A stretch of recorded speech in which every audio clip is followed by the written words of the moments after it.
한국에 역전당하는 게 말이나 되나요? 한국은 우리 식민지였다고요. 이미 30년 전에 역전당해버렸는데 앞으로 무슨 미래가 있겠어요? 여기 일본의 유명 S기업 직원이 과거 영광을 떠올리며 한탄하고 있습니다. 버블 경제에 이어 저출산의 깊은 침체에 빠져버린 일본인데요. 이를 취재하러 왔던 미국 기자가 일본을 취재한 후 한국을 방문해보고는 한국 젊은이들의 모습에 경악하고 말았습니다. 도대체 무슨 일인지 오늘의 사연을 들어보겠습니다. 안녕하세요. 저는 미국 국제사회부에서 기자로 일하고 있는 로렌이라고 합니다. 저는 어렸을 적부터 주재원으로 일하셨던 부모님을 따라 다양한 나라에서 살게 되었고 자연스레 국제 정세에 관심이 많았어요. 그리고 글 쓰는 것도 좋아했기 때문에 기자가 제 천직이라고 생각하며 일하고 있어요. 제가 일하고 있는 곳은 미국에서 꽤 큰 언론사로 누구나 들으면 알 법한 곳입니다. 아무래도 직업이 직업인 만큼 사회뿐만 아니라 세계 경제에도 늘 관심을 기울이고 있는 편이에요. 그런데 제가 진짜 미쳤다고 생각하며 늘 관심을 기울이고 있는 나라가 하나 있는데 그 나라가 바로 한국이에요. 한국은 사실 지금도 휴전을 겪고 있고 불과 약 70년 전 1950년 6.25 전쟁을 겪고 완전 폐허가 됐잖아요. 그때 당시 주요 도시가 전쟁으로 인해 엉망이 되었고 인프라라고 부를 만한 것이 전무한 상태였어요. 공장이나 산업시설이 폭격이나 전투로 파괴되어 생산활동이 중단되고 경제활동이 심각하게 위축된 상태였죠. 그런데도 불구하고 지금 한국을 보면 그 어떤 선진국과 비교해도 결코 뒤떨어진다고 볼 수 없는 것 같아요. 한국 정부는 전쟁 이후 경제 성장을 위해 전략적 산업 육성 정책을 추진했고 그 때문에 중화공업과 수출 지향 산업이 빠르게 성장했습니다. 또 중요한 포인트 한 가지는 교육에 대한 투자와 인적 개발을 적극 추진했다는 점이죠. 그로 인해 한국에서 고급 인력이 많이 배출되었고 이는 대기업들이 주도적으로 경제 성장을 할 수 있는 밑바탕이 되었습니다. 세계적인 경쟁력을 가지고 있는 삼성이나 현대 그리고 LG 같은 기업들이 글로벌 시장에서 큰 성과를 거두고 있는 중인데 솔직히 믿기 어려운 수준이에요. 아무튼 이런 놀라운 발전 때문에 저는 늘 한국에 관심을 가지고 있는데 최근 한국도 인근 일본이 겪고 있는 문제를 하나 겪고 있더라고요. 바로 저출산 문제입니다. 저는 이 점에 포커스를 맞춰 두 나라의 저출산과 사회 문제를 같이 다뤄보고자 했어요. 좋은 기사거리가 될 거라는 생각에 오랜만에 들떴고 팀 내 회의 시간만 기다렸어요. 저희 회의 시간에는 각자 취재할 기사들에 대해 브리핑을 하고 서로 피드백을 해주는 시간을 가지는 편이에요. 거기서 좀 더 기사가 디벨롭되기도 하고 대부분이 영 아니라고 판단하면 드랍되기도 하죠. 제 기사는 100% 먹히는 기사라고 생각했기 때문에 자신도 있었고 평소보다 더 많이 준비를 해갔습니다. 그렇게 회의 시간이 되어 제가 취재할 기사를 발표할 시간이 되었습니다. 한국과 일본은 같은 아시아 국가인데 매우 비슷하면서도 다른 형태를 띠고 있다고 얘기했어요. 보통 일본이 기술이나 경제에 늘 앞서 나가고 있는데 언제부턴가 한국에 추월당하고 있다고 했죠. 하지만 그 두 나라가 공통적으로 겪고 있는 문제가 저출산 고령화 문제인데 그 원인을 각각 분석해보고 젊은이들의 현실 반응을 함께 취재하고 싶다고 얘기했습니다. 얘기가 끝나자마자 팀원들의 질문이 쏟아졌어요. 보통 좋은 기사를 물어오면 다들 반응이 이렇게 적극적인 편이라 대답을 해주면서도 즐거웠죠. 그런데 팀장님이 갑자기 질문을 하나 하셨고 반응이 싸해졌습니다. 팀장님은 일본이 이번 1월에 니케이 최고치 경신한 거 혹시 모르냐고 하시며 일본 경제는 쉽게 무너지지 않는다고 하셨어요. 한국은 지금 잠깐 우세한 것처럼 보이는 것뿐이고 어쨌든 무슨 일이 생기면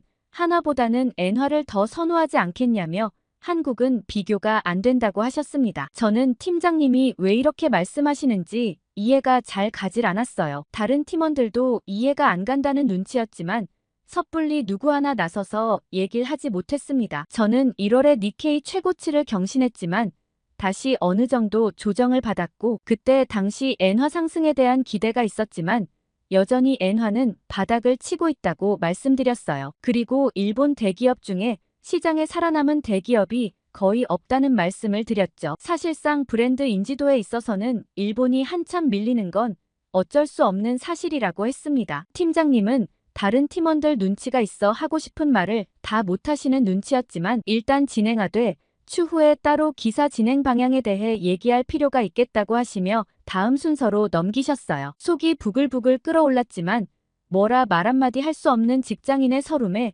울컥하고 말았습니다. 회의가 끝나자마자 탕비실로가 얼음물을 한 잔 들이켰죠. 그러자 따라온 직장 동료 조지아가 기사 기대된다고 말하며 어쩔 수 없는 거 아니냐고 했어요. 저는 도대체 왜 저러시는지 이해가 안 간다고 했죠. 다음 이어진 조지아의 말을 듣고 저는 한숨을 푹 쉴 수밖에 없었습니다. 저희 언론사 광고 지분의 꽤 많은 부분을 차지하는 곳이 일본 기업이라 어쩔 수 없다고 하더라고요. 하긴 저희도 광고를 붙여 그 광고비로 월급을 받는 입장이라 팀장님이 일본을 두둔하는 것도 그제서야 조금은 이해가 갔습니다. 그래도 언론인이라면 그렇게 광고주에 휘둘리면 안 되는 거 아닌가 싶은 생각이 들었어요. 무슨 일이 있어도 제가 내는 기사만큼은 솔직하게 있는 그대로 보도할 거라는 다짐을 하며 취재를 위한 준비를 시작했습니다. 우선 한국과 일본의 연령대별 인터뷰할 사람을 섭외했고 주요 산업에 종사하고 있는 산업 종사자들과의 미팅도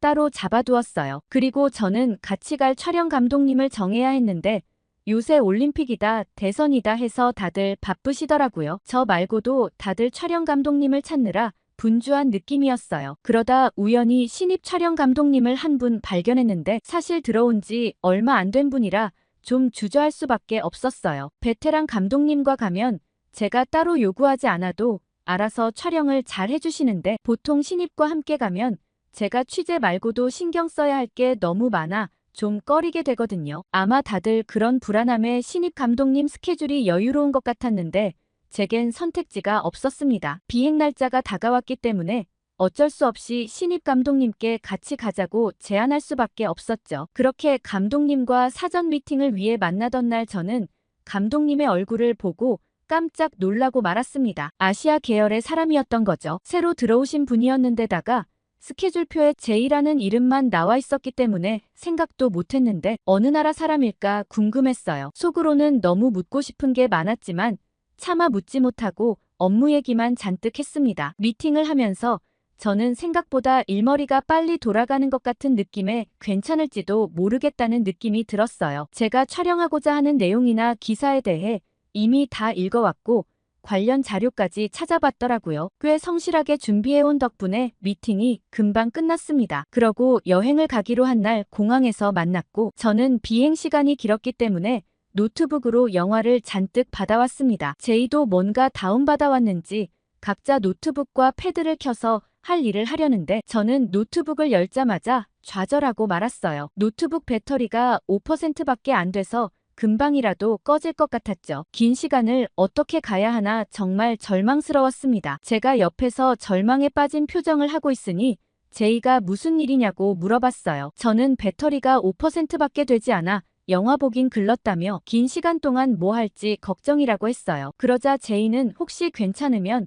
자기 걸 같이 보지 않겠냐고 했고 자긴 자막이 필요 없는데 혹시 몰라서 영어 자막도 있는 걸로 다운받아왔다고 했어요. 저는 뭘 받아왔길래 영어 자막을 달았나 싶어봤더니 한국 컨텐츠더라고요. 저는 제이가 한국 사람이라는 걸 그제서야 깨닫고는 한국 사람이에요? 하고 물어봤죠. 그러자 제이는 재미교포 3세라고 얘기하더라고요. 그러자 저는 잘 이해가지 않는 게 한 가지 있었습니다. 재미교포 3세라면 줄곧 미국에서 나고 자라 한국어를 배울 필요가 없었을 텐데 한국 컨텐츠를 자막 없이 볼 수 있을 정도로 한국어를 배운 게 의아하더라고요. 그러자 제이는 당연한 걸 묻는다는 표정이었어요. 자긴 한국 사람이니 당연히 한국어를 배워야 한다고 말이죠. 따로 부모님께서도 어릴 적부터 쭉 집안에선 한국어를 쓰셨고 가족들 모임 때는 다 한국어를 쓴다고 했어요. 물론 재미교포 3세 중에 한국어를 잘 못하는 친구들도 꽤 많지만 제이는 자신의 뿌리를 잊으면 안 된다고 생각했다고 해요. 제이의 말을 듣고 그러면 이번 출장 가는 게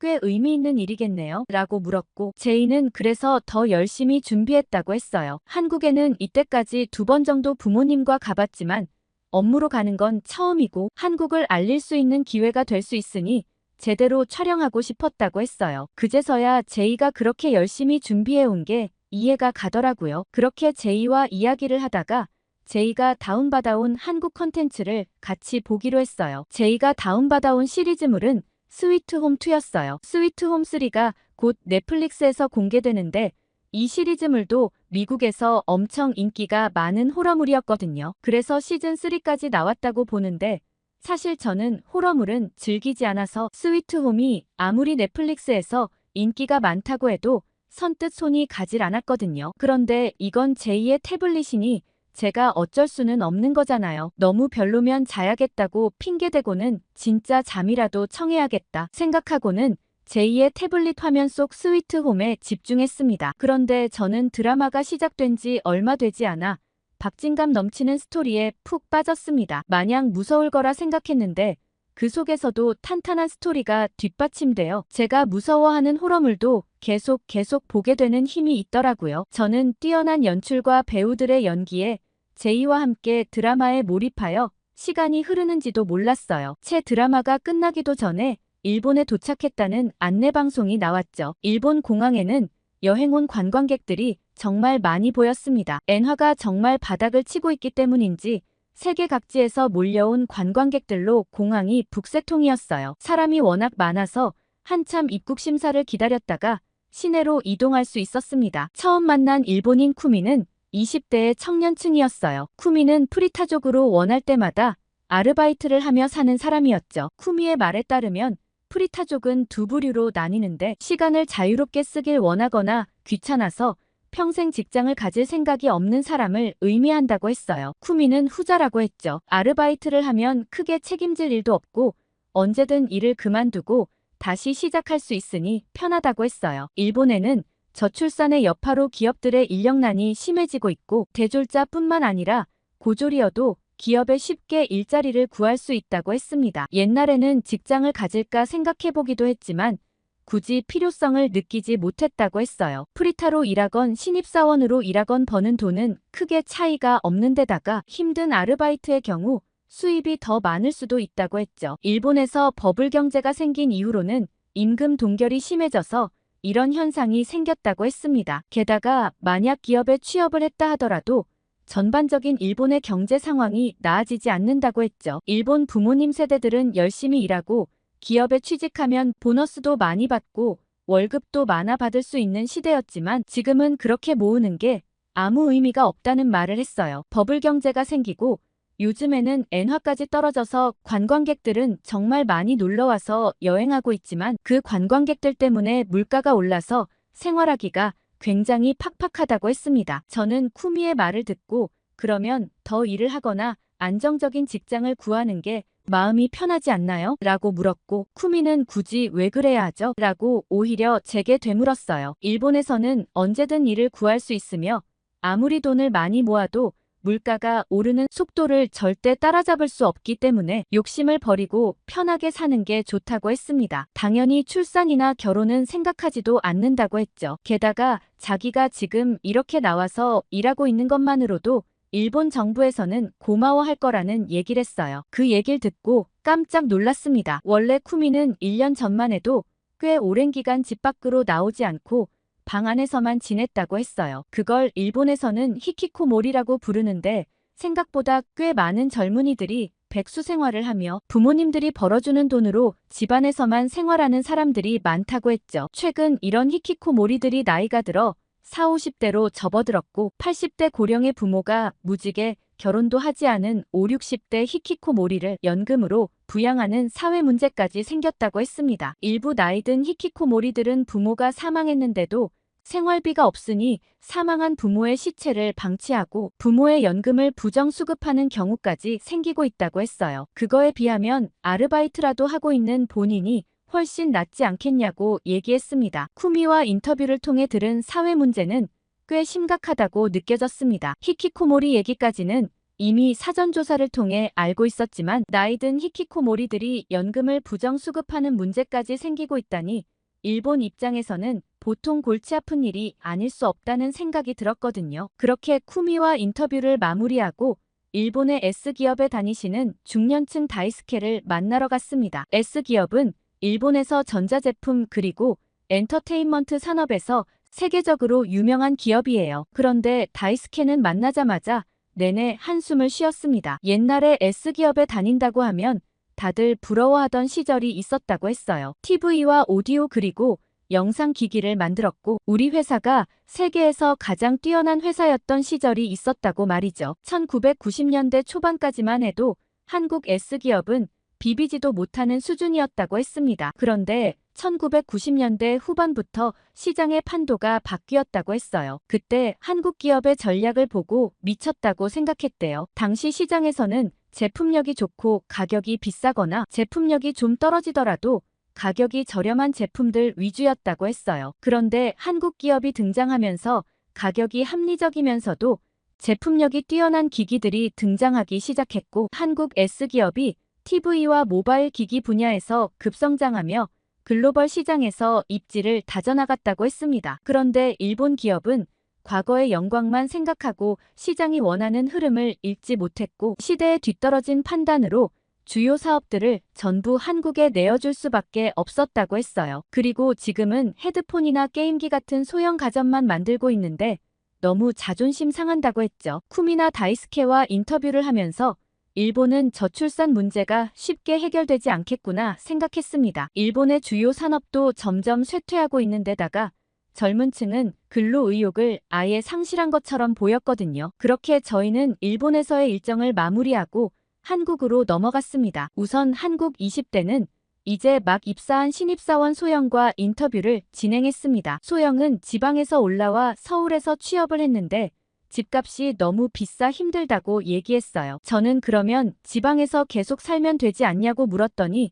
뭘 모른다는 듯 웃었습니다. 서울에 일자리가 많고 급여도 더 많이 주기 때문에 서울에 계속 있을 수밖에 없다고 했어요. 지금은 취직하기가 어려워 이런 기회라도 소중히 여기고 열심히 일하다 보면 점점 더 높은 직급으로 올라갈 수 있지 않을까 생각한다고 했죠. 쿠미와는 전혀 다른 삶의 태도를 가지고 있다는 걸 느낄 수 있었습니다. 소영은 자리가 어느 정도 잡히면 결혼을 생각하고 있고 어느 정도 여유가 생기면 아이도 낳고 싶다고 얘기했어요. 저는 한국 사람들도 아이를 낳지 않고 싶어하는 부부들이 많아지고 있다고 했는데 좀 다른 의견이라 궁금했습니다. 그러자 소영은 실제와는 조금 차이가 있다고 했어요. 그 중에서는 분명 아이를 낳아 키우고 싶지만 좋은 환경을 못 만들어줄까 걱정하는 사람들이 많은 거라는 얘기를 했죠. 돈을 많이 벌어 아이에게 좋은 환경을 만들어줄 때까지 잠정적으로 미루는 커플들도 많다고 하면서요. 집값이나 물가가 어느 정도 잡히고 국가에서 보육과 출산하는 부부에 대한 인센티브를 획기적으로 제공한다면 낳으려고 하는 부부들도 꽤 있을 거라고 얘기했습니다. 한국 사람들은 가족을 중요시하기 때문에 아이들을 낳고 싶어 하는 사람도 많다고 했죠. 특히 젊은 남성들 중에서는 아이를 반드시 낳아야 한다고 생각하는 사람도 많다는 얘기를 했습니다. 소영이와 얘기하면서 한국은 저출산 문제가 심각하긴 하지만 어느 정도 희망이 보이는 느낌이 들었습니다. 정부에서 좀 더 젊은 층의 니즈를 맞춰준다면 한국은 충분히 저출산 문제를 해결할 수 있지 않을까 싶은 생각이 들더라고요. 그리고 저희는 한국의 소프트 파워를 이끌고 있는 K게임 회사의 본사로 이동했어요. S기업을 가볼까 하다가 이미 S기업은 세계적인 대기업이라 한국의 새로운 미래 먹거리인 엔터테인먼트 산업 중 게임 산업을 골라봤거든요. 그런데 저는 지하철에서 놀라운 장면을 보게 되었습니다. 한국 지하철에서는 휴대폰을 보고 있는 사람들도 많았지만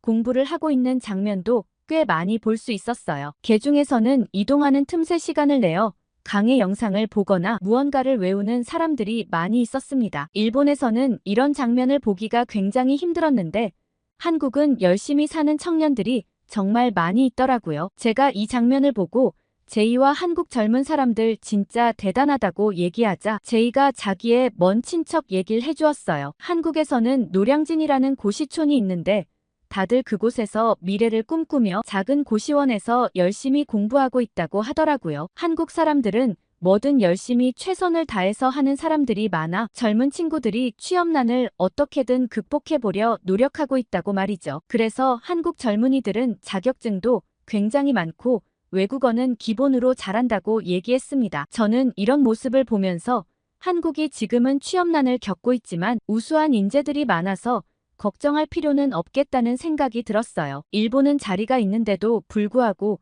그 자리에 지원하는 사람이 없어 인력 채용에 급급한 반면 한국은 취업난을 겪고 있기 때문에 우수한 인재들이 차고 넘치는 중이었으니 말이죠. 그렇게 열심히 살고 있는 한국 젊은이들의 감탄하며 미팅 장소로 향했습니다. 한눈에 봐도 자유로운 복장의 게임 회사 직원 진우 씨를 만날 수 있었어요. 진우 씨는 게임 회사인 만큼 창의성과 자율성을 중요하게 여기는 분위기라 의상도 좀 자유롭게 입을 수 있다고 얘기했습니다. 그러면서 한국 게임 산업에 대한 전반적인 얘기를 들려줬어요. 한국 게임 산업에서 특히 모바일 게임 분야에서 주목받는 한국 기업들이 많이 있으며 한국은 기술력과 창의성이 뛰어나 지속적인 성장이 가능할 거라 보고 있다고 했어요. 한국에서 개발한 게임들은 국내외 많은 유저들에게 사랑을 받고 있는데 전 세계적으로도 점점 더 많은 유저들이 한국 게임을 찾는 중이라고 했죠. 그 중에서도 한국 e스포츠의 영향도 큰 것 같다고 얘기했어요. e스포츠 게임 중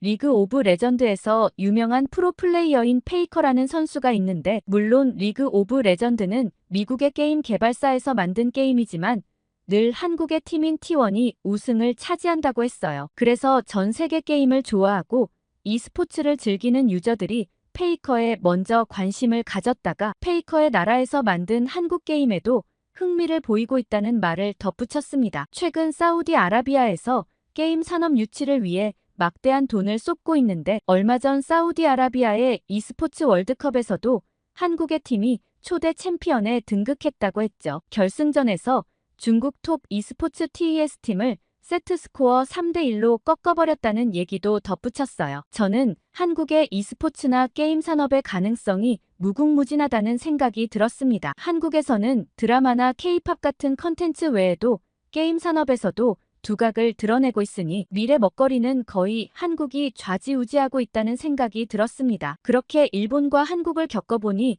멀리서 봤을 땐 크게 실감하지 못했지만 두 나라는 완전 다른 길을 걸어가고 있다는 생각이 들었습니다. 한국은 오르막길 앞에서 잠시 숨고르기를 하고 있는 느낌이었고 일본은 이제 완전 내리막에 진입했다는 생각이 들었거든요. 제이와 비행기를 타고 돌아가는 길에 소감을 한번 물어봤어요. 그러자 제이는 역시 한국은 다르다며 늘 한국 사람인 것에 자부심을 느낀다고 얘기했어요. 미국에 살고 있지만 본인은 늘 한국 사람이라고 생각하고 살고 있는데 이렇게 본인의 나라가 승승장구하니 자기가 덕을 많이 본다고 하더라고요. 어릴 땐 인종차별을 당하는 경우도 있고 지금도 몹쓸 사람들이 무시하고 막대하는 경우가 있지만 대부분의 사람들은 매우 친절하다고 했어요. 특히 한국 사람인 걸 알면 한국 이야기를 하고 싶어 하는 사람들이 굉장히 많다고 하더라고요. 이 모든 게 다 한국의 엄청난 성장과 발전 덕분이라며 조국에 감사하다는 얘기를 했어요. 그렇게 비행기에 돌아가면서